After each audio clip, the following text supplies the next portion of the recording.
வணக்க மகளே, நான் கிருத்திகா. உங்கள் அனைவரையும் மீண்டும் இந்த பதிவில் சந்திக்கிறதுல எனக்கு ரொம்ப மகிழ்ச்சி. இன்றைக்கி நம்ம அந்த பதிவை பற்றி பார்க்க போகிறோம். நீங்கள் இதை பற்றி கேட்டு தெரிஞ்சு போகிறீங்க அப்படின்னா எப்பயும் போல நல்ல ஒரு இன்ஃபர்மேஷன் தான். இந்த இன்ஃபர்மேஷன் எதை பற்றி அப்படின்னா, சிந்து சமவெளி நாகரிகத்தில் அந்த மக்கள் பயன்படுத்தின ஒரு ஸ்கிரிப்ட், அவங்களோட எழுத்து முறை பற்றி தான் இப்போ நம்ம இந்த வீடியோவில் பார்த்துட்ருக்கோம்.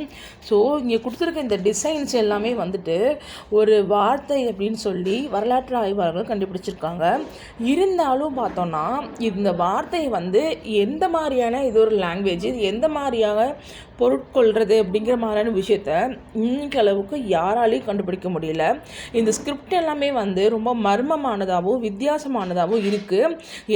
எதையோ ஒரு விஷயத்தை போர்ட்ரேட் பண்ணுதுன்னு தெரியுது, ஆனால் எதை பற்றி சொல்ல வருது அப்படிங்கிறது மட்டும்தான் யாராலையுமே இன்னி வரலும் வாசித்து தெரிஞ்சுக்க முடியல. ரொம்ப ரொம்ப விசித்திரமாக மர்மமாக ஒரு குழப்பத்தை உண்டு பண்ணுற மாதிரியான ஒரு உருவப்படங்களையும் சரி ஸ்கிரிப்டையும் ஐவிசி பீப்புள் ஃபாலோ பண்ணியிருக்காங்க. இது மூலிமா அவங்க என்ன சொல்ல வராங்க உலகுக்கு அப்படிங்கிற விஷயம் யாராலையும் கணிக்க முடியல.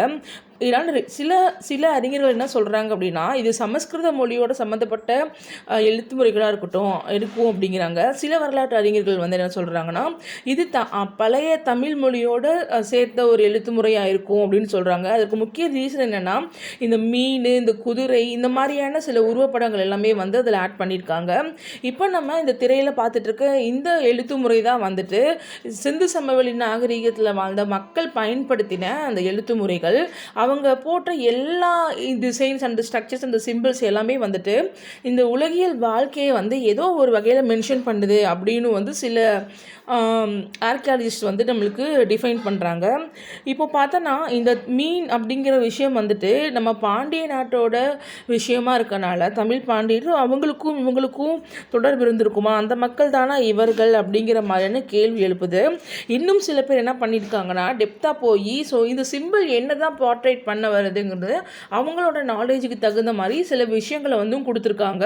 அது ஏற்புடையதாக இருந்தாலுமே இதை கம்ப்ளீட்டாக நம்ம அனலைஸ் பண்ணும்போது எப்படியா இருந்தாலும் இந்த நிகழ்வுகள் அங்கே நடந்திருக்கணும். இந்த நம்ம பிக்சரில் பார்க்கக்கூடிய நிகழ்வுகள் நடந்திருக்கணும்.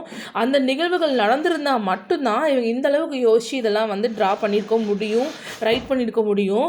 ஸோ எந்த மாதிரியான ஒரு நிகழ்வுகள் அங்கே நடந்திருக்கும், எந்த மாதிரியான விஷயங்களை மக்கள் அங்கே பார்த்துருப்பாங்க, பழக்கப்படுத்தி செய்து வந்திருப்பாங்க அப்படிங்கிறத முதற்கொண்டு எல்லாமே இங்கே குறிக்கப்பட்டிருக்கு.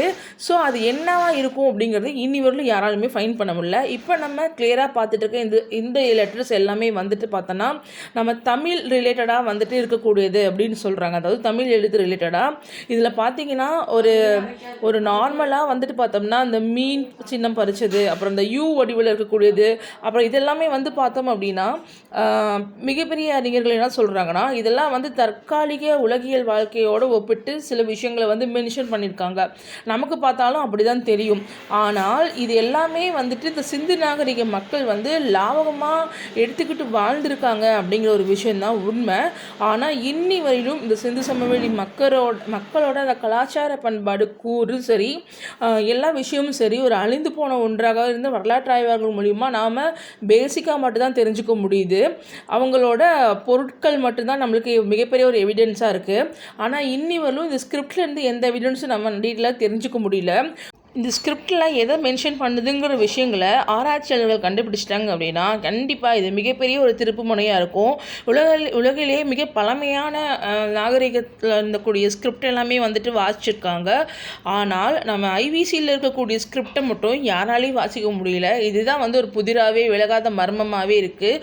இதை வாசிட்டாங்க அப்படின்னா, யாருக்காச்சும் அந்த கெப்பாசிட்டி இருந்து வாசிச்சிட்டாங்க அப்படின்னா கண்டிப்பாக இது மிகப்பெரிய ஒரு டேர்னிங் பாயிண்ட்டாக இருக்கும், அதாவது வேர்ல்டு ஹிஸ்ட்ரியில் அப்படிங்கிறாங்க. ஏன்னா இந்த பண்பாடு ரொம்ப ரொம்ப ரொம்ப மெருக்கேற்றப்பட்ட ஒரு உயர்வான ஒரு நாகரிகத்தை பின்பற்றியிருக்கிறாங்க அப்படின்னு தான் சொல்லணும். சிந்து சமவெளி மக்கள் உலகத்திலே பழமையான நாகரிகத்தை விடவே ஐவிசி ரொம்ப ஸ்ட்ராங்கஸ்டாக இருந்திருக்கு. ஸோ அந்த மக்கள் என்ன சொல்ல வராங்க, என்ன செஞ்சாங்க, என்ன பழக்கப்படுத்திருக்காங்க அப்படிங்கிற விஷயத்தை எல்லாமே ஸ்கிரிப்டாக எழுதியிருக்காங்க. இதை புரிஞ்சுக்க முடியுது, இதை தெரிஞ்சுக்க முடியுது, படிக்க முடியுது, இதோட பொருள் கொள்ள முடியுது அப்படின்னா அதுதான் இந்த கிரேட் ஹிஸ்டாரிக்கல் ஹிஸ்டாரிக்கல் ட்ரேட்மார்க்காக அமையும் அப்படின்னு சொல்லிட்டு அறிஞர்கள் எக்ஸ்பெக்ட் பண்ணுறாங்க. இந்த ஸ்கிரிப்டை பார்க்குற உங்களுக்கு ஏதாச்சும் ஒரு இன்ஃபர்மேஷன் தெரிஞ்சால் கண்டிப்பாக எதாக இருந்தாலும் கமெண்ட்டில் சொல்லுங்கள். இந்த ஸ்கிரிப்டை பற்றின டீட்டெயில்ஸ் எனக்கு தெரிஞ்ச அளவுக்கு உங்கள்கிட்ட ஷேர் பண்ணது, உங்கள்கிட்ட விஷுவல் பண்ணது வந்து எனக்கு ரொம்ப ஹாப்பி. இதுபோல் இன்னொரு நல்ல ஒரு இன்ஃபர்மேஷனோடு சந்திக்கிறேன். அதுவரையிலும் உங்களிடமிருந்து விடைபெறுவது கிருத்திகா. தேங்க்யூ. Take care.